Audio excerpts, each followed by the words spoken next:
Eu nasci e cresci numa chácara bem afastada da cidade, numa região do interior que nem aparece direito no mapa. O tipo de lugar que só tem um mercadinho, uma igreja e uma escola que atende todas as séries numa mesma sala. A nossa casa ficava num terreno grande, com pomar, horta e um bananal nos fundos, que dividia nossa propriedade da mata fechada. Éramos só eu, meu pai e minha avó. Minha mãe faleceu quando eu era bem pequeno e não lembro muito dela. Meu pai trabalhava o dia inteiro na roça, então foi minha avó quem me criou mesmo. Ela era uma senhora sábia, daquelas que conhece todo tipo de erva para remédio, reza para espantar mal-olhado e histórias antigas que fazem a gente ficar com o olho arregalado. Uma coisa que sempre me intrigou era um costume que ela tinha toda noite, sem falta. Podia estar chovendo, fazendo frio ou calor de rachar. Ela sempre saía depois do jantar com uma tigela de comida e colocava num canto específico do terreiro, perto do bananal. Não era resto de comida nem nada assim.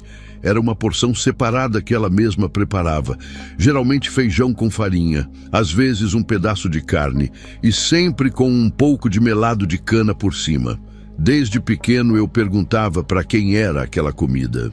No começo, achei que era para algum cachorro de rua ou para atrair passarinhos.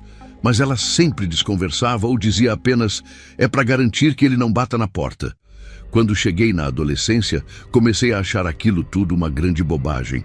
Coisa de gente antiga e supersticiosa. Uma vez até tentei questionar, dizendo que era desperdício deixar comida boa lá fora, que podia atrair bichos perigosos ou insetos. Minha avó me olhou com uma seriedade que nunca tinha visto antes e disse, tem coisas que a gente não mexe, menino. Tem coisas que estavam aqui muito antes da gente e vão continuar muito depois. O que a gente faz é manter a paz. Por algum motivo, o tom dela me deixou arrepiado. Nunca mais questionei o ritual da tigela de comida. Toda noite, lá pelas 8 horas, ela ia até o terreiro, deixava a tigela sempre no mesmo lugar, fazia o sinal da cruz e voltava para dentro. No dia seguinte de manhã, a tigela sempre estava lá, limpa, como se tivesse sido lambida. Meu pai parecia não ligar muito para isso, ou talvez apenas respeitasse os costumes dela.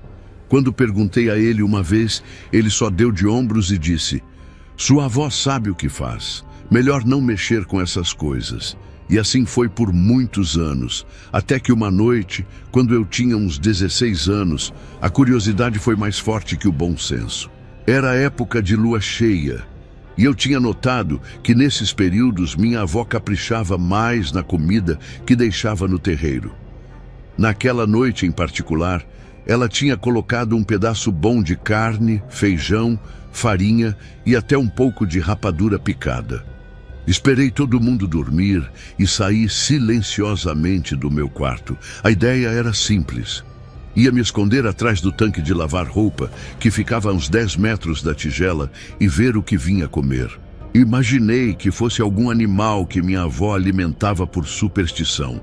Talvez um gambá, um furão, ou até mesmo uma raposa, que são comuns na região. A noite estava clara por causa da lua cheia, e não precisei de lanterna. Me escondi atrás do tanque e fiquei esperando. Os minutos foram passando, lentos. Ouvia os grilos cantando, algumas corujas ao longe, e de vez em quando um ruído vindo da mata, provavelmente algum animal noturno. O sono começou a me pegar, e pensei em desistir e voltar para a cama. Foi quando percebi um silêncio repentino. Os grilos pararam de cantar, as corujas também. Era como se toda a natureza ao redor tivesse prendido a respiração. E então ouvi um barulho vindo do bananal. Era um som estranho, como algo pesado se arrastando entre as folhas das bananeiras.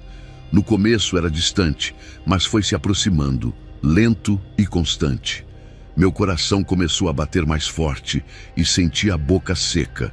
Parte de mim queria correr de volta para casa, trancar a porta e esquecer toda essa ideia idiota. Mas outra parte, talvez a mais idiota, queria ver o que era aquilo. As folhas das bananeiras começaram a se mexer, como se algo grande estivesse passando por entre elas. E então, finalmente, a coisa saiu do bananal. Na hora, minha mente simplesmente travou. O que eu vi não fazia sentido nenhum, não se encaixava em nada que eu conhecia. Era alto, muito alto, uns 2,5 metros, talvez mais. Era magro, com um corpo desproporcional, como se tivesse sido esticado.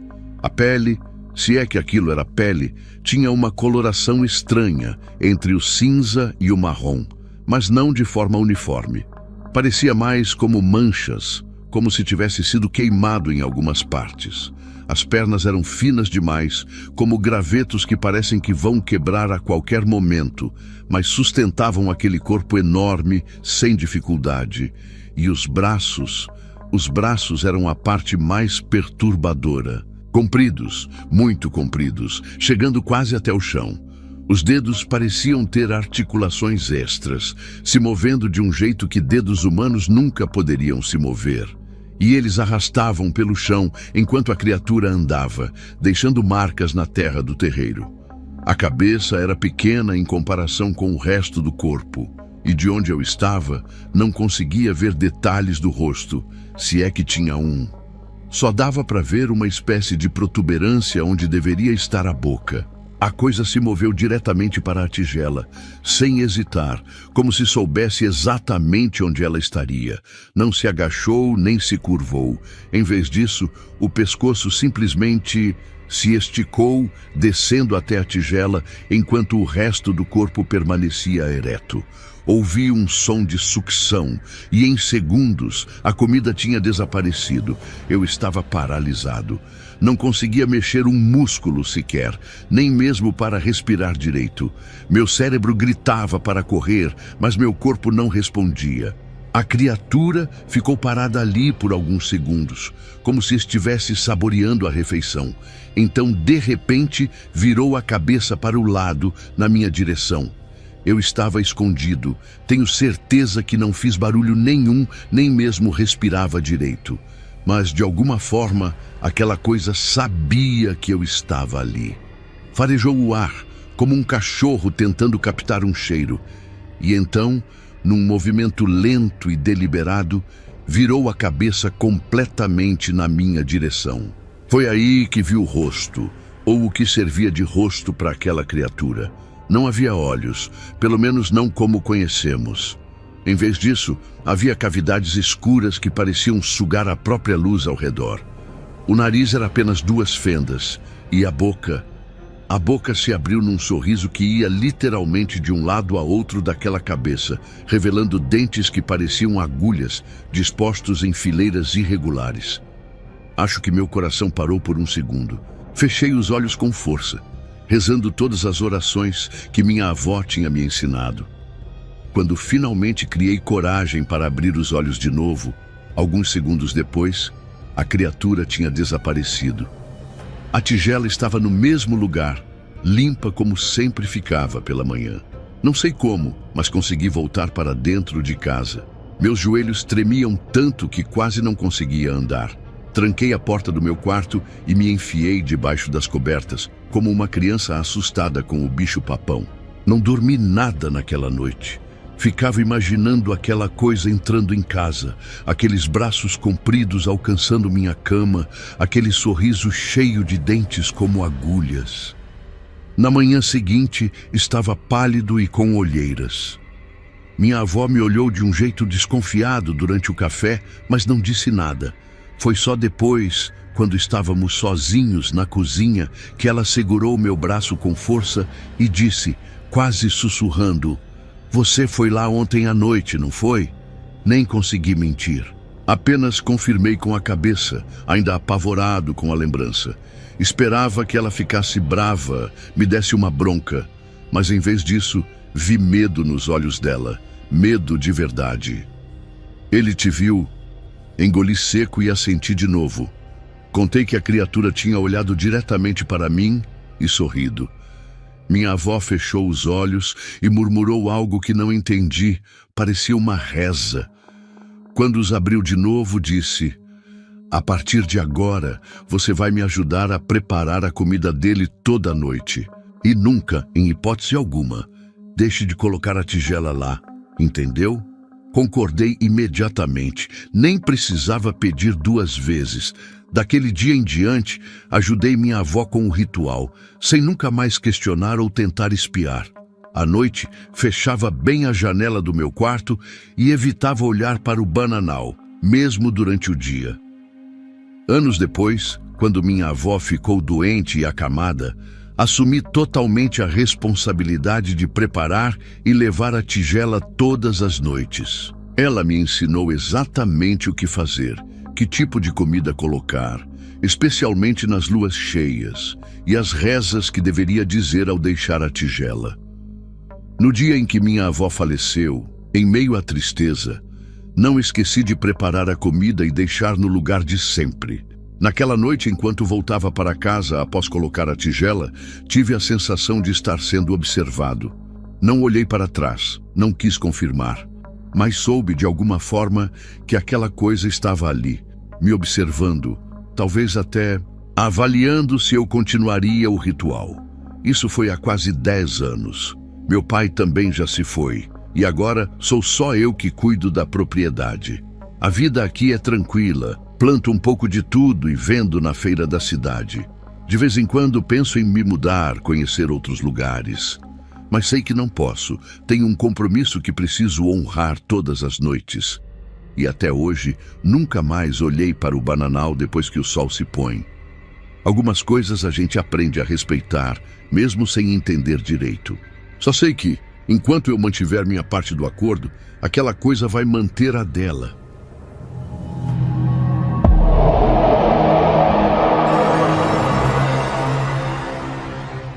Eu trabalho numa fazenda a uns 4 quilômetros da cidadezinha onde moro no interior. É um lugar bem pequeno mesmo, daqueles que tem uma praça central, uma igreja e todo mundo se conhece pelo nome. Como não tenho carro nem moto, vou e volto a pé todo dia. Não é uma caminhada tão longa assim e, na verdade, até gosto desse momento sozinho para pensar na vida. A estrada que liga a fazenda à cidade é de terra batida, sem iluminação nenhuma. Durante o dia é tranquilo, passa gente direto, carroças, motos, tratores, mas à noite fica bem deserta mesmo. Normalmente eu saio do trabalho antes de escurecer, então não tenho problema com isso. Mas naquele dia, a gente teve que terminar de vacinar o gado que tinha chegado e acabei saindo bem mais tarde que o normal. Já era quase 9 da noite. O patrão até ofereceu para me levar de carro, mas eu recusei. Não queria incomodar e também, sei lá, nunca tive medo de andar por ali, mesmo de noite. Conheço aquela estrada como a palma da minha mão. Cresci andando por ela. E naquela região, o pior que pode acontecer é topar com alguma cobra ou com algum bêbado voltando do bar. Pelo menos era o que eu achava. Peguei minha lanterna, me despedi do pessoal e comecei minha caminhada de volta para casa. A noite estava clara por causa da lua, então nem precisei usar a lanterna direito. No começo do caminho, ainda dava para ouvir os barulhos da fazenda, o mugido do gado, o rádio do caseiro, essas coisas. Mas depois de uns 10 minutos de caminhada, só tinha o som dos grilos, do vento nas árvores e dos meus próprios passos na terra seca. Já tinha andado mais da metade do caminho quando percebi algo estranho mais adiante. A estrada faz uma curva leve em certo ponto, e logo depois tem uma árvore grande na beira do caminho, um jatobá velho. Foi ali que vi um vulto escuro no meio da estrada.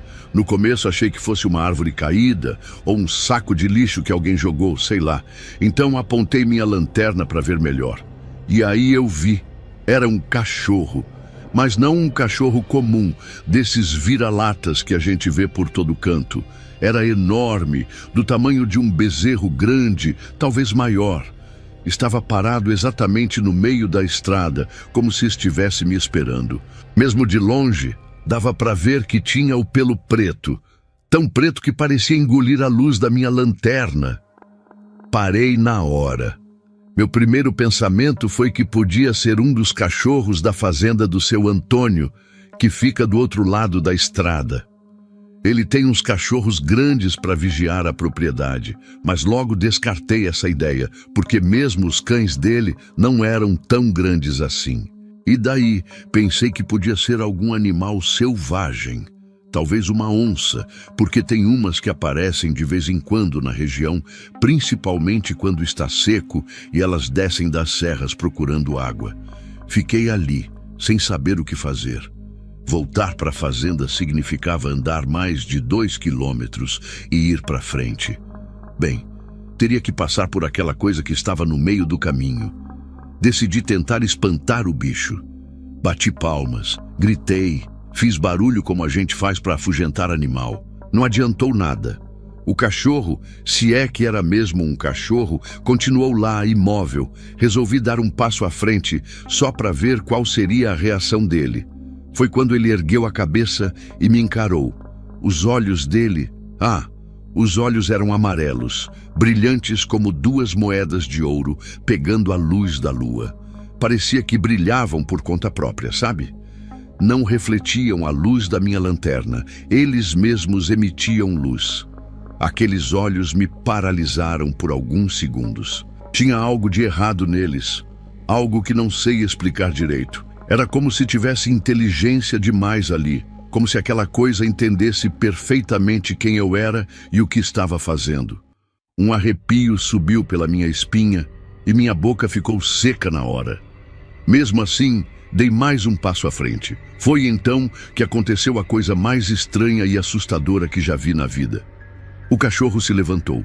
Não como um cachorro normal se levanta apoiando as 4 patas. Não. Ele se ergueu em 2 patas, nas patas traseiras, ficou de pé como uma pessoa. E assim, em pé, ele parecia ainda maior, quase da minha altura. Acho que meu cérebro demorou uns 2 segundos para processar o que eu estava vendo. Quando caiu a ficha, nem pensei 2 vezes. Virei e saí correndo como nunca tinha corrido na vida. Tropecei em pedras, quase caí umas 2 vezes, mas não parei nem por 1 segundo. E o pior... ouvi quando ele começou a vir atrás de mim. Não era som de patas correndo, era outro som. Um som que reconheci na hora, porque cresci em fazenda. Era barulho de cascos, como de cavalo ou de boi batendo forte no chão.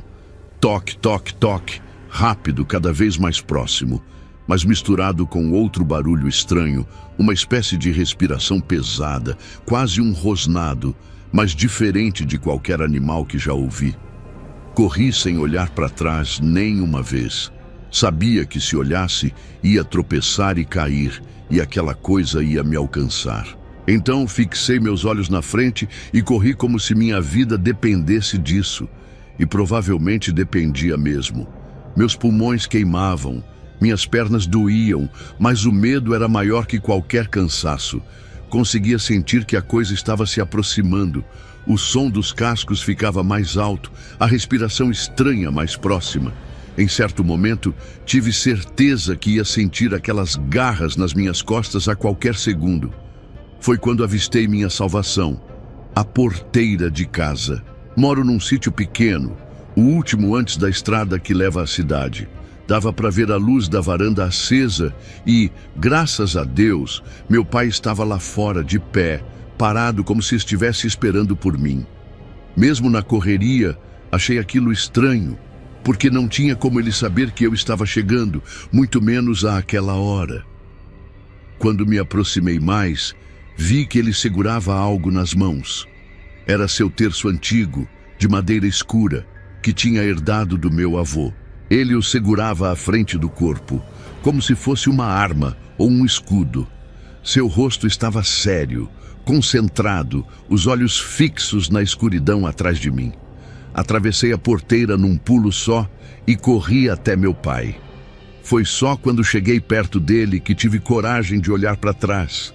Ali, parado na estrada, do outro lado da porteira, estava o cachorro. Mas agora ele estava nas 4 patas de novo, imóvel, me encarando com aqueles olhos amarelos. A luz da varanda permitia ver melhor o animal, e pude notar que não era totalmente preto, como pensei. Tinha manchas avermelhadas no peito e nas patas, que pareciam mais com cascos do que com patas de cachorro. Meu pai começou a rezar em voz baixa, apertando o terço entre os dedos. Não era uma reza comum, dessas que a gente aprende na igreja. Era outra coisa, palavras que não entendi direito, talvez até em outra língua. O cachorro coisa ficou ali por mais alguns segundos, nos observando. Então, de repente, virou as costas e saiu andando calmamente de volta para a escuridão da estrada. Quando não dava mais para ver o animal, minhas pernas fraquejaram e eu quase caí. Meu pai me segurou pelo braço e me levou para dentro de casa. Só quando já estávamos na cozinha, com a porta bem trancada, ele falou: "Você viu o Anhangá?" Fiquei olhando para ele sem entender. Meu pai não é homem de muitas palavras, e muito menos de falar sobre coisas sobrenaturais. Ele sempre foi bem pé no chão. Por isso, o que ele disse a seguir me assustou ainda mais que o encontro com aquela criatura. Sua mãe também viu quando era jovem, e meu pai antes dela. Ele protege a mata, mas às vezes aparece nos caminhos. Não gosta quando mexem nas terras dele. Quis perguntar mais, entender o que exatamente era aquilo que tinha me perseguido, mas meu pai só balançou a cabeça e disse que era melhor eu tomar um banho e ir dormir. Antes de sair da cozinha, ele acrescentou: "A partir de hoje, nada de andar sozinho por aquela estrada depois que o sol se põe." Obedeci sem questionar. Nos dias seguintes, fui trabalhar mais cedo e voltei sempre antes do entardecer. Quando não dava, o patrão me dava carona até em casa. Nunca contei para ninguém além do meu pai o que vi naquela noite. Aqui no interior, todo mundo tem suas histórias de assombração, mas preferi guardar a minha comigo. As pessoas da cidade grande podem até rir dessas histórias, achar que é superstição de gente simples. Mas quem nasce e cresce no interior sabe que existem coisas entre o céu e a terra que não dá para explicar. E algumas delas andam por aí nas estradas desertas, esperando que alguém desavisado cruze seu caminho depois que a noite cai.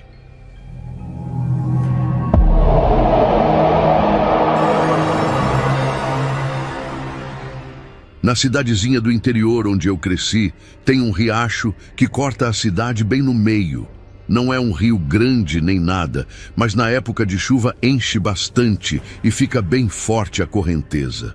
Para atravessar de um lado para o outro, tem uma ponte velha de madeira que dizem que foi construída há mais de 100 anos. Desde pequeno, eu ouvia histórias sobre aquela ponte ser amaldiçoada. O pessoal mais velho contava que, durante a construção dela, uma mulher tinha se afogado ali perto. A história variava dependendo de quem contava. Uns diziam que ela tinha pulado de propósito, outros que tinha escorregado e caído, e tinha até quem falasse que ela foi empurrada pelo próprio marido. O fato é que, segundo a lenda, o espírito dela nunca encontrou descanso e ficou preso àquele lugar. Na cidade, todo mundo evitava passar por aquela ponte depois que escurecia. Faziam questão de dar a volta toda, mesmo que isso significasse andar bem mais. Mas eu sempre achei que era bobagem, coisa de gente supersticiosa. Eu e meus amigos até brincávamos de desafiar uns aos outros a passar pela ponte à noite. Quando éramos adolescentes, isso era tipo um ritual de coragem. Quem conseguia passar e voltar sem correr ganhava respeito dos outros. Naquela época eu não tinha medo de nada. Era daqueles moleques que se acha invencível, sabe? Então, mesmo depois de crescer, continuei usando aquela ponte normalmente, dia ou noite, sem me importar com as histórias que contavam. Até aquela noite. Era uma quinta-feira e eu tinha ido na casa de um amigo que mora do outro lado da cidade para jogar um pouco de baralho. Acabamos perdendo a noção do tempo, e quando vi, já era quase meia-noite. Minha esposa tinha me ligado umas 3 vezes, perguntando que horas eu ia voltar. Então, decidi ir embora de uma vez. Como sempre, peguei minha bicicleta e fui pelo caminho mais curto, que passava pela tal ponte amaldiçoada. A noite estava estranha, muito silenciosa. Não tinha ninguém nas ruas. o que não é tão comum mesmo sendo uma cidade pequena. Geralmente tem sempre alguém sentado na frente de casa, conversando, tomando um tereré, essas coisas. Mas naquela noite, parecia que todo mundo tinha resolvido entrar mais cedo. Até os cachorros, que normalmente latem para qualquer um que passe, estavam quietos. E fazia um calor abafado, daqueles que anunciam tempestade. Quando cheguei perto da ponte, diminuí a velocidade da bicicleta. Não por medo, mas porque as tábuas da ponte são velhas e às vezes meio soltas, então é melhor ir devagar para não ter surpresas. Foi quando vi algo na entrada da ponte. No começo, achei que fosse um saco de lixo que alguém tinha jogado ali. Mas quando cheguei mais perto, vi que era uma pessoa. Uma mulher, pelo que parecia, estava curvada bem no meio do caminho, com a cabeça baixa. Ela tinha cabelos muito brancos e compridos, que cobriam todo o rosto. Usava um vestido velho, meio sujo e rasgado nas pontas. Parei a bicicleta a uns poucos metros dela, sem saber muito bem o que fazer. A primeira coisa que pensei foi que poderia ser alguma senhora que tinha passado mal ou caído ali. Desci da bicicleta e perguntei se ela estava bem, se precisava de ajuda. Ela não respondeu. Não se moveu nem 1 centímetro. Pensei então que poderia ser alguém bêbado que tinha parado ali, ou talvez alguém dormindo. Dei mais alguns passos na direção dela, empurrando minha bicicleta, e tentei de novo. Ô, dona, a senhora está precisando de alguma coisa? Nada, nenhum movimento. Comecei a ficar preocupado de verdade. E se fosse alguém que tinha morrido ali mesmo? Cheguei mais perto, já pensando em chamar uma ambulância, quando ela finalmente se moveu. Foi um movimento lento, quase artificial, como se suas juntas estivessem enferrujadas. Ela não levantou a cabeça, mas virou um pouco o corpo na minha direção, ainda com o rosto coberto pelos cabelos. Então, ouvi a voz dela. E foi aí que senti o primeiro arrepio forte. A voz não parecia sair da boca dela, mas de todos os lugares ao mesmo tempo. Era como se viesse do próprio ar ao redor. E o mais estranho, não era uma voz só. Era como se várias pessoas estivessem falando junto, em uma sincronia perfeita e assustadora. Umas vozes mais agudas, outras mais graves, algumas pareciam de crianças, outras de idosos. Todas dizendo a mesma coisa: me ajuda a atravessar? Naquele momento, todas as histórias que eu tinha ouvido sobre a ponte voltaram com força total na minha cabeça. Lembrei da mulher afogada, do espírito sem descanso, das maldições. Senti um frio na barriga que nunca tinha sentido antes. As pernas ficaram bambas e eu dei um passo para trás, quase tropeçando na minha própria bicicleta. A mulher perguntou de novo, com aquela voz impossível de várias pessoas falando juntas: me ajuda a atravessar? Não sei de onde tirei coragem, mas respondi: não posso. Tô com pressa, minha esposa tá me esperando. Foi a desculpa mais idiota que consegui pensar na hora. A verdade é que eu estava apavorado demais para fazer qualquer coisa além de tentar sair dali o mais rápido possível. Ela ficou em silêncio por alguns segundos que pareceram uma eternidade. Então começou a se levantar. Não foi um movimento normal de quem simplesmente se põe de pé. Foi esquisito, como se ela estivesse sendo puxada para cima por fios invisíveis. O corpo todo se ergueu ao mesmo tempo, sem dobrar os joelhos, sem usar as mãos para apoiar.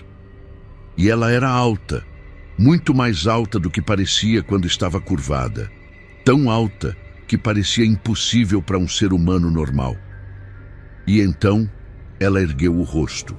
Os cabelos brancos se abriram como uma cortina, revelando o que havia por trás. Eu sinceramente não lembro exatamente o que vi. É como se meu cérebro tivesse bloqueado essa memória específica. Sei que vi alguma coisa, algo tão horrível que minha mente se recusa a lembrar com clareza. Tenho flashes às vezes, principalmente em pesadelos. Algo que parecia uma face, mas toda errada, como se tivesse sido remontada por alguém que não sabia como um rosto humano deveria ser.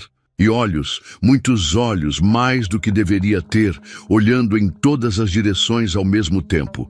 A última coisa que lembro daquele momento foi uma luz forte, como um relâmpago, iluminando tudo ao redor. Depois disso, só escuridão. Acordei deitado no chão, do lado da ponte. Minha bicicleta estava caída a alguns metros de distância, com a roda da frente toda torta, como se tivesse batido em alguma coisa. Estava chovendo forte e eu estava completamente encharcado. Minhas mãos estavam cobertas de lama, e quando tentei me levantar, percebi que meus olhos ardiam como se tivesse caído sabão neles. Olhei em volta, confuso, tentando entender o que tinha acontecido. Não havia nenhum sinal da mulher de cabelos brancos. Não sei quanto tempo fiquei desacordado. Só sei que quando cheguei em casa, era quase 3 da manhã, e minha esposa estava desesperada, a ponto de chamar a polícia. Ela disse que eu parecia ter levado uma surra, todo sujo, molhado, com arranhões nos braços e no rosto. Tentei explicar o que tinha acontecido, mas ela achou que eu tinha bebido demais na casa do meu amigo e caído da bicicleta no caminho. E para ser sincero, até eu comecei a achar que talvez fosse isso mesmo, que tinha bebido mais do que lembrava e imaginado toda aquela história com a mulher da ponte. Mas no dia seguinte, quando voltei para buscar minha bicicleta, tinha deixado lá porque não dava para trazer com a roda torta, notei algo estranho no chão da ponte. Havia marcas de arranhões profundos nas tábuas de madeira, como se alguém tivesse arrastado garras muito afiadas por ali. E mais perturbador ainda, as marcas formavam um caminho que ia de um lado a outro da ponte, como se algo tivesse finalmente conseguido atravessar. Desde aquele dia, nunca mais passei por aquela ponte sozinho, nem de dia nem de noite. Sempre dou a volta, mesmo demorando mais. Meus amigos acham graça. Dizem que agora eu virei supersticioso igual aos velhos da cidade. Deixo eles rirem. Não me importo, porque sei o que vi, ou pelo menos parte do que vi. E também sei que algumas histórias, por mais absurdas que pareçam, têm um fundo de verdade. O mais estranho é que, de vez em quando, ainda acordo no meio da noite com os olhos ardendo, como se tivesse acabado de ver aquela coisa de novo.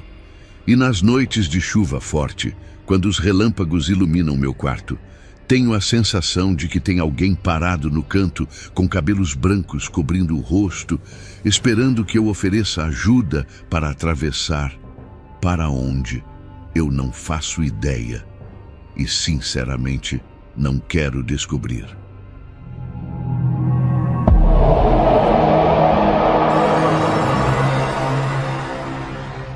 A cidade pequena onde moro fica no interior, daquelas onde as casas são todas grudadas umas nas outras e todo mundo sabe da vida de todo mundo. Cresci ouvindo as histórias que meu avô contava, histórias de assombração, de seres da mata, essas coisas que o pessoal do interior conhece bem. Ele era um homem simples, trabalhador da roça a vida toda e conhecia a região como a palma da mão. Era respeitado por todos ali, não só por ser um dos mais velhos, mas porque sabia das coisas. Ele sempre dizia que a gente precisava respeitar a natureza e os espíritos que vivem nela. E uma das coisas que ele mais repetia era: nunca, mas nunca mesmo, siga risadas na mata. Não importa se parecem de criança, de mulher ou de homem. Se ouvir risos na mata, volte por onde veio e reze. Para ser sincero, eu não dava muita bola para as histórias dele. Achava que eram só coisas de gente antiga, superstições que o povo criava para explicar coisas que não entendia. Eu tinha estudado um pouco mais que a maioria do pessoal dali, então me achava meio que acima dessas crenças. Mas aí, meu avô desapareceu de repente. Foi um dia normal. Ele saiu para pescar como sempre fazia nas manhãs de domingo e simplesmente não voltou. Procuramos por toda parte, a cidade inteira se mobilizou, mas nunca achamos nem sinal dele. Isso foi há uns 2 anos. Depois que ele sumiu, acabei ficando com a casa dele. É uma casa simples, de madeira, no final da rua, bem perto da divisa com a mata. Tem um quintal grande atrás, com umas árvores frutíferas que ele mesmo plantou. O quarto onde eu durmo era o dele, e às vezes ainda dá para sentir o cheiro do fumo de corda que ele pitava. Numa sexta-feira, eu tinha ficado até mais tarde no bar do Zé com uns amigos. Não bebi muito, só umas 2 cervejas, porque no dia seguinte tinha que acordar cedo para ajudar no mutirão da igreja. Cheguei em casa lá pelas 11 da noite, tomei um banho e fui deitar. Tranquei a porta do quarto, como sempre faço. É um costume que peguei com meu avô. Ele sempre dizia que porta trancada mantém mais do que ladrão do lado de fora. Devo ter dormido logo, porque estava cansado do trabalho da semana. Não sei dizer que horas eram quando acordei de repente. Sabe quando você acorda do nada, sem motivo aparente? Foi assim. Abri os olhos e fiquei olhando para o teto escuro, tentando entender o que tinha me acordado. E então ouvi um riso fraco, bem baixinho, como se alguém estivesse tentando segurar a risada. No começo achei que era algum barulho da rua, talvez algum bêbado voltando para casa. Mas então percebi que o som estava vindo de dentro do quarto. Me sentei na cama num pulo, com o coração disparado, e olhei em volta. O quarto estava escuro, mas a luz da lua que entrava pela janela iluminava o suficiente para ver que não tinha ninguém ali. Mesmo assim, o riso continuava. Era um riso estranho. Não parecia de criança nem de adulto. Era como se fosse várias risadas juntas, sabe? Umas por cima das outras, mas todas muito parecidas, como se a mesma pessoa estivesse rindo várias vezes ao mesmo tempo. Lembrei das histórias do meu avô e senti um arrepio tão forte que meu corpo inteiro tremeu. A porta do quarto estava trancada. Eu tinha certeza disso. As janelas também estavam fechadas. Tinha verificado antes de deitar, como sempre faço. Não tinha como alguém ter entrado ali. Mas as risadas estavam cada vez mais altas. Pareciam vir de todos os cantos do quarto ao mesmo tempo. E então senti um frio repentino, como se alguém tivesse aberto uma geladeira bem do meu lado. O ar ficou pesado, difícil de respirar. As risadas agora pareciam estar rodopiando pelo quarto, subindo até o teto e depois descendo pelas paredes. Tentei me levantar, mas era como se algo estivesse me segurando na cama. Não conseguia mover os braços, as pernas, nada. Só conseguia mexer os olhos que acompanhavam aquele som que parecia ter vida própria. De repente, as risadas pararam bem perto do meu ouvido. Tão perto que dava para sentir uma espécie de respiração gelada na minha orelha. E então uma voz sussurrou. Ele sabia. Ele sempre soube. Não tenho certeza se ouvi isso de verdade ou se foi minha mente pregando peças, mas na hora eu tive certeza que era sobre meu avô. Tentei gritar, mas nenhum som saiu da minha boca. Era como se minhas cordas vocais tivessem sido amarradas. Fechei os olhos com toda a força que tinha, como se isso pudesse fazer aquilo tudo desaparecer. As risadas recomeçaram, agora mais altas e frenéticas. Senti algo frio tocar meu pescoço, como dedos gelados apertando devagar. Não era uma pressão forte, mas constante, como se estivesse testando, experimentando. A sensação era horrível. Não só pelo frio, mas pela certeza de que não havia ninguém visível ali fazendo aquilo. A pressão aumentou um pouco e eu comecei a sentir dificuldade para respirar. Num esforço desesperado, consegui mover a mão direita e fiz o sinal da cruz, como meu avô sempre fazia antes de dormir. Foi automático, nem pensei direito no que estava fazendo. No mesmo instante, as risadas pararam. A pressão no meu pescoço sumiu. O ar voltou a ficar normal, não tão pesado. Consegui me mexer de novo, e a primeira coisa que fiz foi levantar e acender a luz. O quarto estava vazio, exatamente como deveria estar. Olhei para a porta e para as janelas. Tudo fechado, trancado. Nada fora do lugar. Pensei que talvez tivesse sido um pesadelo muito real, daqueles que a gente tem às vezes e confunde com a realidade. Mas então, quando passei a mão no pescoço, Senti uma dor leve. Fui até o espelho do banheiro e quase caí para trás com o que vi. Havia marcas no meu pescoço, marcas de dedos bem nítidas, 5 dedos finos e compridos, que tinham deixado manchas arroxeadas na minha pele. Não dormi pelo resto da noite. Fiquei sentado na sala, com todas as luzes acesas, esperando o dia amanhecer. Quando o sol finalmente nasceu, as marcas ainda estavam lá. Não eram tão fortes quanto pareciam de madrugada, mas dava para ver claramente que algo ou alguém tinha apertado meu pescoço. Passei o dia inteiro inquieto, tentando encontrar alguma explicação lógica para o que tinha acontecido. Pensei em contar para alguém, mas sabia que iam achar que eu estava inventando história ou que tinha bebido demais no bar do Zé. À noite, não tive coragem de dormir no mesmo quarto. Arrumei o sofá da sala e deitei ali, mas não consegui pegar no sono. Ficava lembrando das risadas, da sensação dos dedos frios, do sussurro perto do meu ouvido e principalmente ficava pensando no meu avô, no que ele sabia, no que tinha acontecido com ele. Será que ele tinha ouvido risadas na mata no dia em que desapareceu? Será que tinha seguido elas, apesar de sempre avisar para não fazer isso? Depois daquela noite, nunca mais dormi no quarto do meu avô. Transformei outro cômodo da casa em quarto e mantenho aquela porta sempre fechada. As marcas no meu pescoço desapareceram depois de alguns dias, mas às vezes, principalmente em noites de lua cheia, sinto uma coceira leve exatamente nos mesmos lugares onde os dedos me apertaram.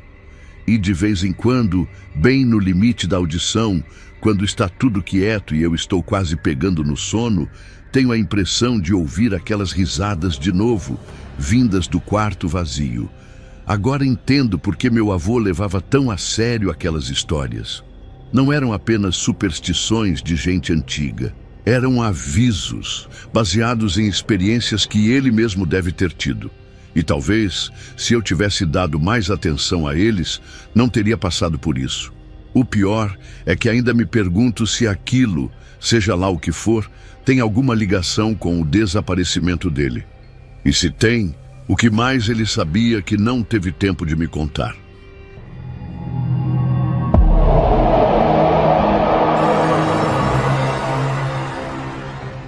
Era uma noite comum numa cidadezinha do interior, daquelas onde todo mundo conhece todo mundo e as fofocas correm mais rápido que água.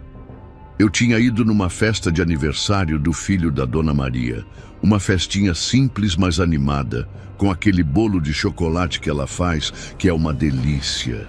Acabou mais cedo do que eu esperava, porque o pai do aniversariante tinha que acordar cedo para trabalhar na roça.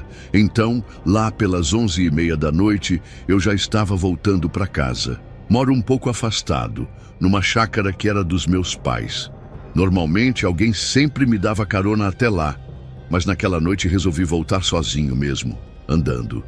O céu estava limpo, a lua cheia iluminava bem o caminho, e pensei que seria uma boa caminhada para espairecer a cabeça. A estrada de chão que leva até minha casa é cercada de pasto dos dois lados e tem umas árvores grandes espalhadas que fazem sombra durante o dia. De noite, elas parecem gigantes, observando a gente passar. Eu já estava acostumado com aquele caminho. Tinha feito ele várias vezes na vida, então não tinha medo nem nada assim. Ia tranquilo, pensando na vida, com o barulho dos grilos e o vento balançando as folhas das árvores. A cidadezinha já tinha ficado para trás e agora era só eu, a estrada de chão e a lua.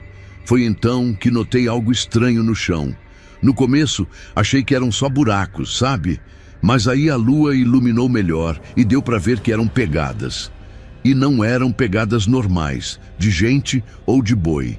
Eram grandes, bem grandes mesmo, e afundavam muito na terra, como se quem tivesse feito fosse muito pesado.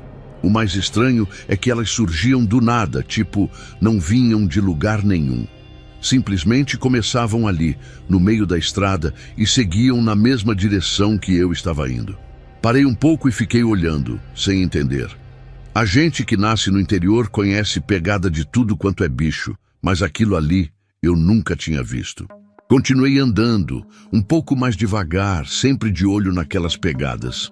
Comecei a reparar que quanto mais eu andava, mais nítidas elas ficavam. As primeiras que vi pareciam mais velhas, já meio secas, mas conforme eu avançava, elas pareciam cada vez mais frescas, a terra ainda úmida e revirada.